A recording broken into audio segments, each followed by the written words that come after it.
Hey, sports fans, PBZ Sportscast. We're coming at you a little early this week on a Thursday. But what a week it's already been, PB. We got the World Series going on. We got NFL trades. Dan Snyder's going to sell his team, the Washington Commanders, NBA firings. Kyrie still sucks.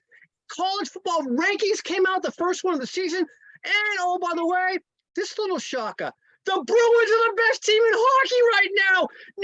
90% winning percentage. The duckboats are starting to already warm up for next summer. It's unbelievable. The 13th duckboat parade could happen after all.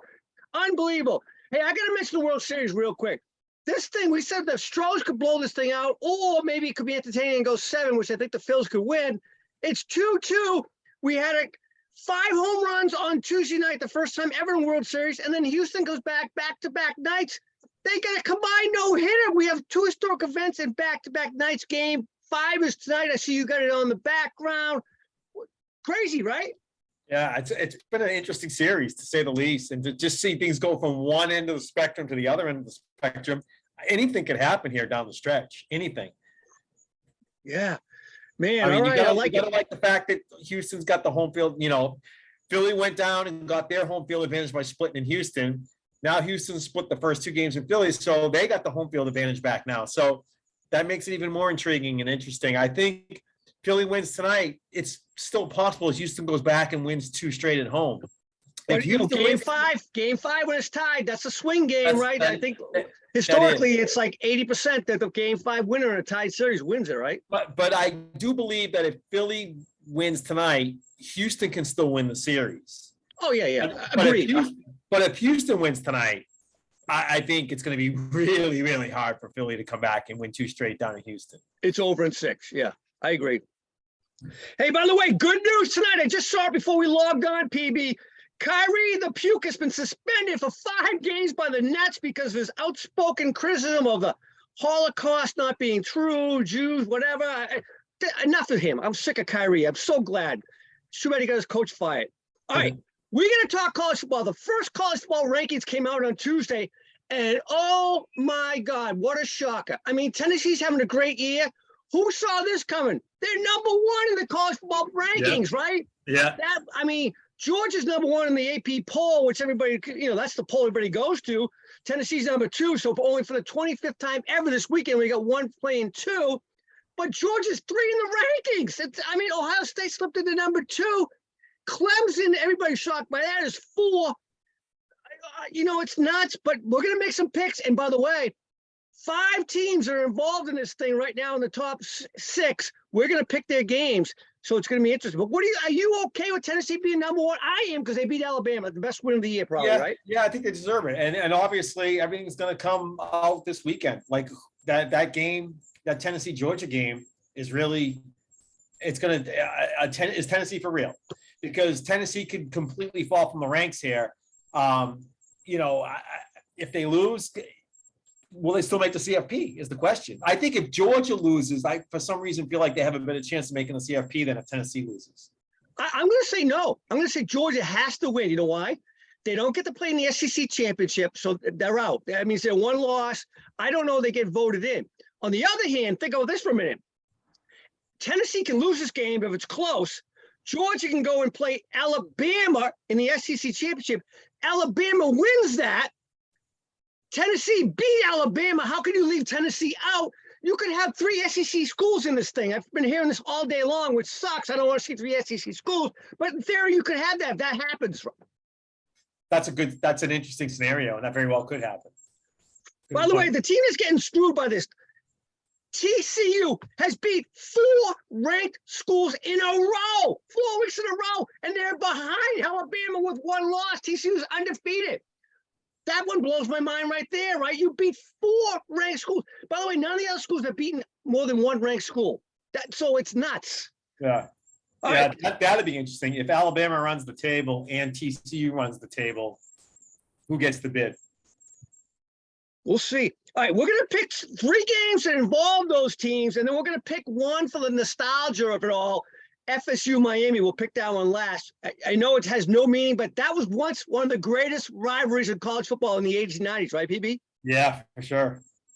By the way, it's the reason why I got my BC home season tickets, because I want to see Miami every couple of years. So, all right, let's start with the big one. Let's go right at it. Number 1, Tennessee. Number 3, Georgia. They play in Georgia.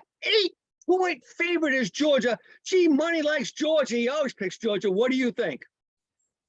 I think 8 points is a lot to give in a game of this caliber. Magnitude? Yes. I don't really care where it is. I think both these teams are going to fight, and Georgia may end up coming out on top, but if they do, it might be a field goal or a 4-point game. Even if it's a touchdown, you still win your bet if you take Tennessee. So give me the 8 points with the number 1 team in the country. It seems kind of obvious, right?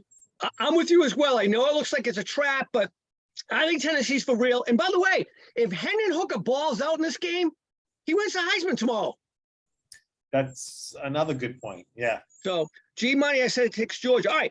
Number 4, Clemson. No one saw this coming because they really haven't beat any. I mean, they beat some ranked teams. I think they beat Wake Forest when they ranked, and they beat Syracuse when they ranked. Both teams have lost subsequently in bad losses. Clemson's the 3.5-point favorite going to Notre Dame. What do you think? I'm going to take Clemson. Notre Dame has just had some really flat games this year that have kind of turned me off, and I think Clemson can get it done on the road. So I'm going to lay the 3.5 and take the Tigers in this one. I'm with you. I am with you on that. G-Money likes Notre Dame. I was tempted to take Notre Dame, but I think Clemson wants to show everybody they're for real. They deserve the pick they got in the rankings. So I like Clemson as well with the 3.5 going against them. All right. Alabama, number 6, 13.5-point favorite. This one's a shocker to me. 13.5 point. Going to number 10, LSU. LSU's been up and down. We pick Brian Kelly, then he sucks. We don't pick him, then he wins, right? It's a night game in Baton Rouge, which is usually crazy down there. Yeah. Alabama has not been that good, even though they have one loss. Even in the games they've won, it's been tighter than it should have been, right? Yeah. Yeah. And here's another team that may end up creeping their way into the CFP discussion if they win this game in LSU, right? I mean, they only have one loss too, right? Or do they have 2? No, they only got 1. They only got 1 loss. So they win this game, they could creep back into the conversation. And Death Valley, we all know, is a tough place to play. And you're giving me 13.5. I can't not take those points. So I'm going to take LSU in this one with the 13.5. I still think Bama can win it, but I wouldn't be surprised if LSU wins outright. I'm with you on that. Exact same thing. Exact same. And by the way, LSU is in the driver's seat for the SEC West playoff game if they beat Alabama in this game. So there you go. All right. By the way, G-Money likes LSU as well. So it's all 3 of us in this one. All right. The last one, there's no rankings involved, but we said it earlier. This game was the greatest game in the 80s and 90s. Wide right, wide right, wide right, the whole thing. Florida State goes to Miami, and they're a 7.5-point favorite. I don't think either team has been worthy of 7.5 points either way. So, wide right, I'm going to tell you, I'm going with the U, Miami taking the point, and I think they cover that easy. What do you think? Yeah, at home too. I mean, I used to like Florida State when I was a kid because I really liked Deion Sanders. I just love that guy as an athlete. I love him as a player. I like when he played for, the Falcons and Too Legit to Quit and all that stuff. And it was just a great time. And that got me into Florida State. I actually had a Florida State t-shirt when I was like in high school, whatever that time was, right? So, and I always liked Florida State for that reason. Obviously, being down here now in Southern Florida, it's fun to see the U and all the energy around that. But still, it's at Miami. You're getting 7.5 points at home. Again, this is one Florida State might be able to pull out the game, but I think Miami can hang in there. So I'm going to take the points with Miami too. The U. By the way, G-Money as well. He says the same thing. So let's see. All I want is a good game, man. Let it be a good game within 3 points either way.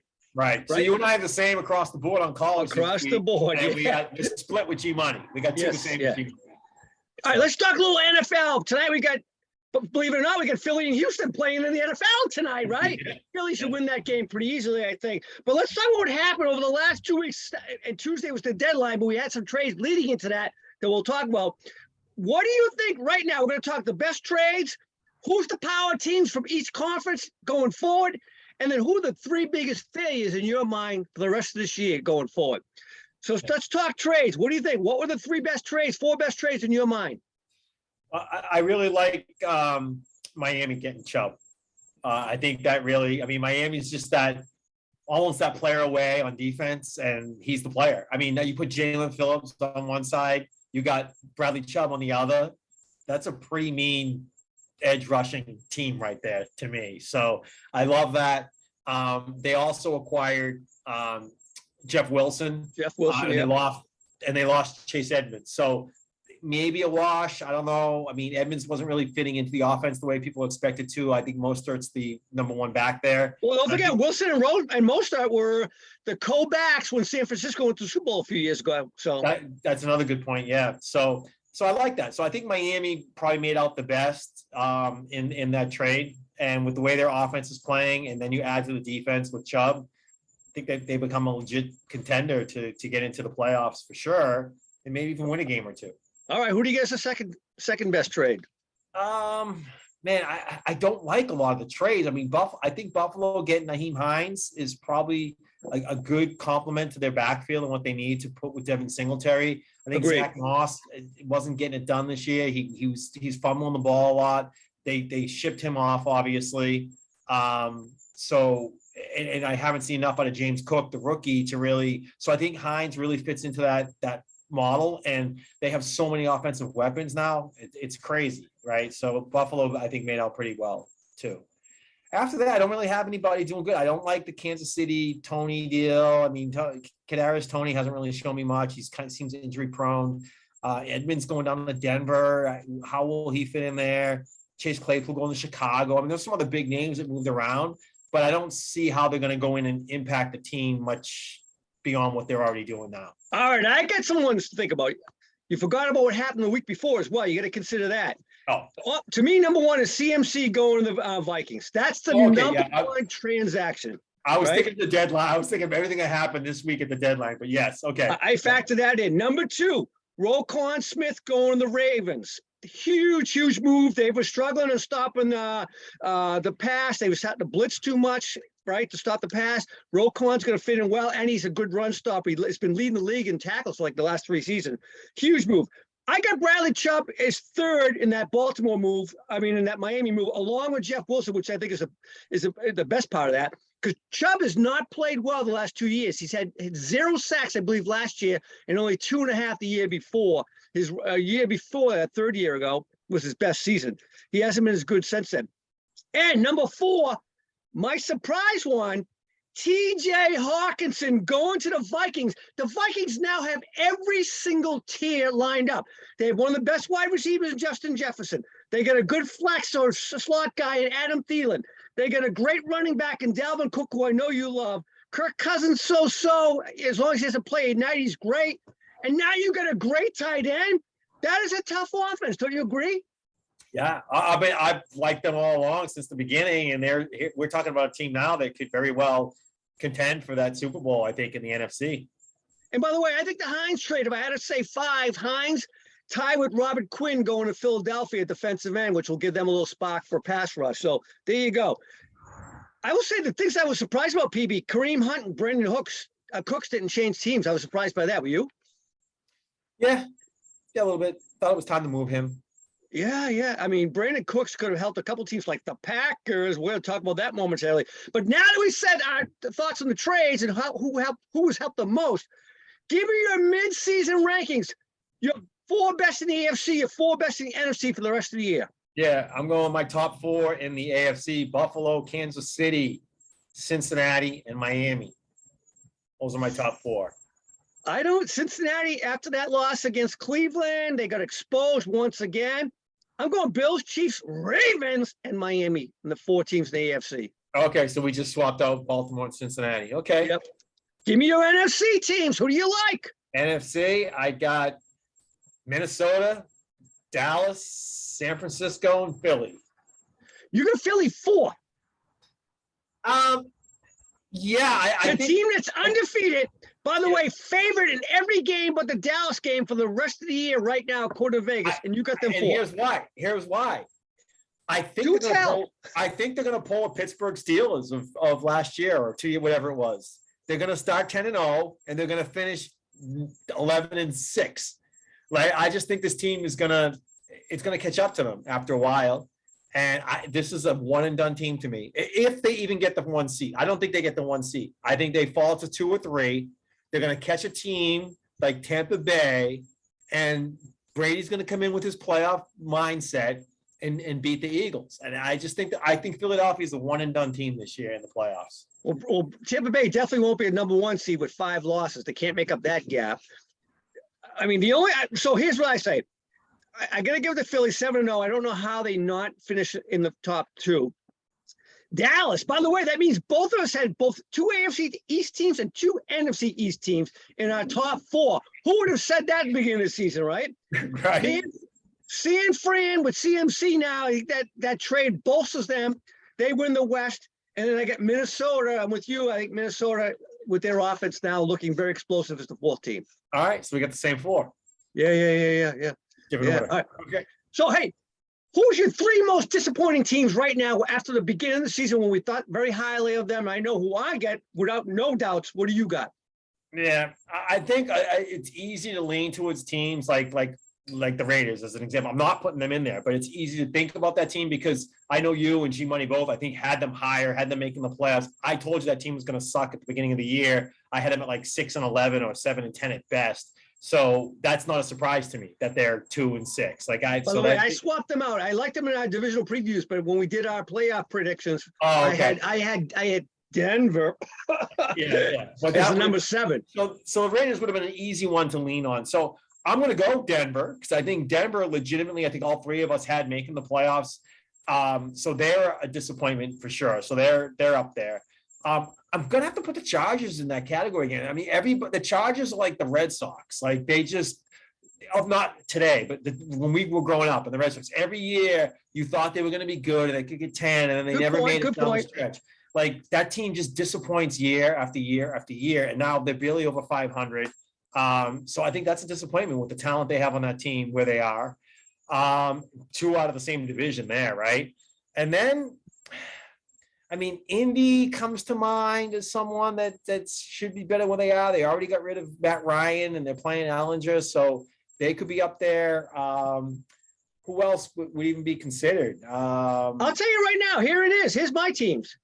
It's without a doubt the Packers, who I don't think will not make the playoffs at this point in time. Yeah. The Bucs, you got to say the Bucs at 3-5 at this point in time. I mean, I believe it or not, I think you had them as the best team in the West. I mean, the best team in the NFC. They're not going to be 13-3 like you thought. And then I get a tie. I get the Rams, who I thought were the best in the West, and that Colts, who I thought were going to win the South. Neither one of them are going to win the division, right? Yeah, I mean, the Rams is a good one. I think McVay's driving that team into the ground. I mean, he's got to watch his job because his personality gets in the way of coaching, I think, sometimes. And even the situation with Cam Akers is just, to me, is pathetic. So and by the way, yes, they've lost 3 offensive linemen. I get it. But other than that, and Von Miller, but after that, most of the team, Odell's out, right? OBJ. But most of the team is back, and Allen Robinson was supposed to be an upgrade to the number 2 position, right? He has not been. So I'm with you. Something's wrong there. Something's wrong there. All right, man. Let's get into our pick 6. You ready for this? Yeah. All right. Speaking of those Packers, Detroit goes to Green Bay. I'm going to tell you right now, G Money's already saying Detroit wins this game. What do you think? Yeah, and I got Detroit as well. I think Detroit's starting to get healthy again. Amon-Ra St. Brown is back. You got DeAndre Swift. I know he's been he didn't play much last week, so they're easing him in. We'll see how he does this week, but they're getting their guys back. I like Detroit. I mean, it's at home. I'm taking the Lions. I'm going to go Green Bay. I don't know why. I really want Rodgers to lose, but I'm going to go Green Bay. I think they find a way to win this game because Detroit cannot play defense. All right, Chargers, a team you just talked about. They go to Atlanta, a team that's surprising everybody and has a shot to win the South, believe it or not. Yeah. What do you think there? By the way, Chargers are without Keenan Allen again. That's a big loss for them. That is a big loss. Mike Williams isn't playing either. Mike Williams is out. So he's still out again? Oh, I didn't hear that one. All right. Yeah. So Joshua Palmer is going to have to be the number 1. DeAndre Carter is going to have to step up as well at wide receiver. So but they also have Austin Eckler, right? So, and Justin Herbert. I just think this is it for me, for LA. If they want to get in the playoffs this year, they got to win this kind of game on the road to contend in the AFC. If they lose this game, they're done. And I don't know if that's going to translate back into their fan base, into their season ticket holders, into what. But at some point, people are going to start giving up on this team. And I think they figure out a way to go into Atlanta. Atlanta's been surprising, but at the same time, they're not. They play they ground game. They run the ball. They can control the clock. They certainly can keep you off the field. But I'm gonna go with the Chargers in this one. I'm probably gonna be wrong. But I'm gonna take the Chargers. I get the Chargers as well. By the way, G Money has Detroit, like we said earlier, and Atlanta. By the way, at the beginning of the year, if we said, "Hey, when Detroit and Green Bay play, are you gonna pick Detroit?" There's no way he would have said that. Same thing with Chargers, because he loves Chargers and Herbert. He's picking Atlanta. At the beginning of the year, there's no way he would have picked those two games. He's got the Chargers in the Super Bowl. Yes. Yes. All right. The one game that should go according to plan. Indy goes to New England. New England, you know how Bill does against rookie quarterbacks. I'm not a fan of Ellinger. Bad move putting him in over Matty Ryan. I know he hasn't played well, but the offensive line's the problem there. Yeah. I don't think New England wins this game handily. Yeah, he's a second-year quarterback. He's obviously just starting, but he was drafted last year. To me, he's a rookie. So he's basically a rookie. Yeah, he never saw the field last year. I don't even think he was on a roster last year. He was on the taxi squad the whole year. Yeah, and I think that you're right. Belichick, we know what he does to we'll call him a rookie. Yeah. Type quarterbacks, and Andy's just been lethargic. I think Jonathan Taylor, I'm sorry, is heading for another missed week. He didn't practice Wednesday. He didn't practice again today. If he doesn't practice tomorrow, he's going to be out. And if he has logs of limited practice, maybe he is a game time decision. Either way. And by the way, they don't have his backup Hines. They just traded him. Right. So Deion Johnson, I think is the guy that's going to play. I believe so. Yeah. I like Moss, by the way. If he his fumbling problems, if Moss gets over his fumbling problems, he's going to help that team. Yeah, he could. It's Deion Jackson, by the way. Sorry about Jackson. That's right. There you go. All right. So you got I could go New England as well. Yeah, I got to go New England. Yeah, we're all out. All right. Seattle Cardinals. This was a tough one. I'm on the fence. I literally just made my decision a moment ago. G Money's got the Cards. What do you think? I think the home team wins this game. So if the game was in Seattle, I'd take Seattle, but it's in Arizona. I'm going to take Arizona. I love the way DeAndre Hopkins just stepped in and just become an instant stud all over again. Kyler Murray's getting him the ball. Rondell Moore is starting to show his what he can do as a receiver, especially now that he can get in the slot, because they did get Robbie Anderson. They got their two outside guys. You can put Rondell Moore in the slot where he's way more effective. I just think this team has what it takes to beat Seattle. And Seattle's defense is okay. They're not blowing teams away on defense. I think Murray can exploit that. So I'm going to take the Cardinals. By the way, Moore being in the slot, the other thing that's good for him is he's great on the bubble and he's great on jet sweeps. And now being in the slot, that's where he can excel running those plays. So, by the way, Geno Smith, man, I love it because I love Geno Smith coming out of West Virginia. I know I said this before. Comeback player of the year right now, hands down, in my opinion. He can win this game, but I'm still going with the Cardinals like you guys are as well. Okay. All right, here's the big one. Two of the more disappointing teams this year. LA Rams play the Tampa Bay Buccaneers in Tampa Bay. What do you think? Oh, man, at some point, Tom Brady needs to win a football game. I mean, 3 in a row he's lost? Yeah. I don't know. Has he ever lost 4 in a row in his entire career? I don't think so. He's about to go out like Mike Tyson if he doesn't win this game. Yeah, I mean, and it's at Tampa, and the Rams have equally disappointed this year. If the Rams were a hot team, I might lean towards the Rams, but the Rams, they look horrible. The defense looks horrible. Aside from Donald, I mean, they don't look good. So I'm gonna take the Bucs at home. I'm with you, Tampa Bay all the way. G Money, the same thing. Tom Brady, please don't let us down. Just don't let us down here in New England. All right, last one. Ravens, my Ravens, they go down to New Orleans. Always a tough place to play. What do you think? G Money, by the way, has New Orleans winning this game. Yeah, and you know what? When you look at New Orleans' defense, they're legit. They're like one of the best Yep. defenses in the NBA. I've watched that team play a few times this year. They swarm the ball. They can get after. They play well in the backfield. They just play really sound defense. And if you can contain Lamar, and you can cover receivers, and just if you cover the receivers, that means Lamar basically has to scramble. And if you can contain him, I think they have the recipe to contain and beat Baltimore. Baltimore's not blowing teams away either. They barely beat Cleveland a week ago. And Cleveland's got a decent defense too, right? So I think they can, and like you said, it's a tough place to play. So I'm going to take New Orleans in this game. Baltimore can certainly win it, but I see, and man, by the way, let's not forget, Andy Dalton, he's doing what he has to do with this team. And Alvin Kamara is balling right now. So I like New Orleans. Nice pick. G-Money has them as well. I think the Ravens are too strong. By the way, didn't the Ravens last play Thursday night last week, right? Yeah. Or did they or a bye? Thursday or a bye? Did they have a bye? They played a Thursday game. You're right. And this game's Monday night. So they have 12 days off. It's almost They're like going to be ready to go. They're going to be ready to go. New Orleans wins this game easily. I mean, New Orleans. I'm sorry. The Ravens win this game. What if Andrews doesn't play? They're still winning on the run game. I think they're going to run the game. I think they're going to run it down their throats. I really do. Who's going to step up at running back? I mean, is it going to be Kenyon Drake? It's going to be Lamar Jackson. Lamar's going to run for 100.